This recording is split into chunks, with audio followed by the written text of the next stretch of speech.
வணக்கங்க. இது அங்காளம்மன் சத்யா வீடியோ. அமாவாசை நாள்ல மலையனூர் போறவங்க சில பேர் என்ன பண்ணுவாங்கன்னாங்க, அம்மாவுக்கு எது பிடிக்கும்னு அவங்களுக்கு தெரியும் கண்டிப்பா. அதனால அசைவம் சாப்பிட்டுட்டும் அம்மாவ போய் பார்ப்பாங்க. வரும்போதும் அசைவம் சாப்பிட்டுட்டு வருவாங்க. ஏன்னா, அந்த கோயில் வாசல் முழுக்குமே வந்து அசைவ கடைகள் தாங்க இருக்கும். சில பேர் என்னன்னா, இப்போ அசைவம் சாப்பிடாதவங்களுக்கு ஒண்ணும் பிரச்சனை இல்லைங்க. சாப்பிட்றவங்க கண்டிப்பா அந்த அம்மாவ அசைவம் சாப்பிட்டுட்டு போய் நீங்க பார்த்தீங்கன்னா, உங்களுக்கு அதீத பலன் உண்டுங்க.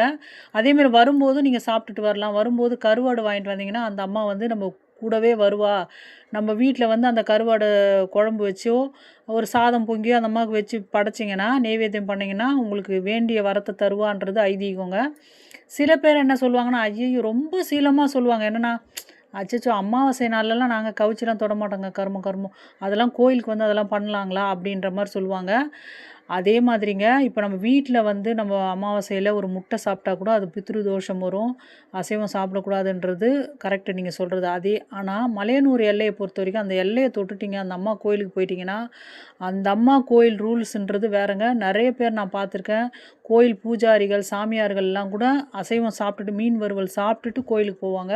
வரும்போதும் சாப்பிட்டு வருவாங்க. அம்மா வந்து செம்படைச்சுங்க மீன வச்சு. அதனால அந்த அம்மா நம்ம வந்து அந்த அம்மா எல்லைக்குள்ள போயிட்டோம்னா, அந்த கருவாடு வாயில கவ்விட்டு வருவா. அந்த அம்மா ஆடி வர்றத பார்க்கணுமே, கோவிந்தான்னு கத்திக்கிட்டு அந்த அம்மா எப்படி வருவானாங்க, கருவாடு வாயில கவ்விட்டு வருவா. மனித மண்ட ஓடு கவ்விட்டு வருவா. கால், கை, கால் எலும்பு கடிச்சிட்டு வருவா.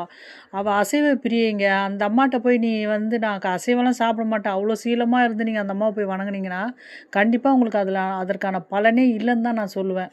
நீங்க அமாவாசை நாள் நீங்க மலையனூர் போயிட்டீங்கன்னா, அவ அதீத சக்தி கொண்டு அந்த இடத்துல அந்த அம்மா அன்னைக்கு அமாவாசையில தாங்க அவ்ளோ சக்தியோடு உட்காந்துருக்கும் அந்த அம்மா.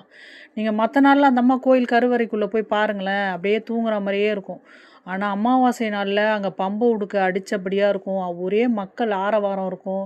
சுத்தி போட்டுட்டு ரொம்பவும் அந்த அம்மா பாடல்கள் ஒலித்தபடியா இருக்கும். பயங்கர ஒரு உக்கிரத்துல அந்த அம்மா வந்து அதீத சந்தோஷத்துல உட்காந்துருப்பா.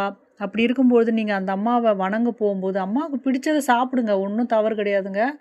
பித்ரு தோஷம்லாம் எந்த தோஷமும் உங்கள நெருங்காது. அந்த கோயில் எல்லைக்கு நீங்க போயிட்டீங்கன்னா. அதோட இன்னொரு விஷயம்னாங்க, சில பேர் கருவறைய போய் பார்த்துட்டு வந்தா தான் அம்மாவ பார்த்த பலன் உண்டோ அப்படின்னு நெனைக்கிறாங்க. கண்டிப்பா கிடையாதுங்க. அந்த மலையனூர் மண் அமாவாசையில நீங்க மிதிச்சாலே அதற்கான பலன் உண்டு. அவ எல்லா இடங்கள்லயும் 1000 ரூபம் கொண்டு அமர்ந்திருக்கா. பெரியாய் ரூபம், மயான காளியாகவும், காளி ரூபமாகவும் எல்லா இடங்கள்லயும் இருக்கிறதுனால, அம்மா கருவறைய போய் பார்க்கணுன்ற அவசியம் இல்லங்க. ஊஞ்சல் அம்மாவ பார்த்தா கூட போதும் உங்களுக்கு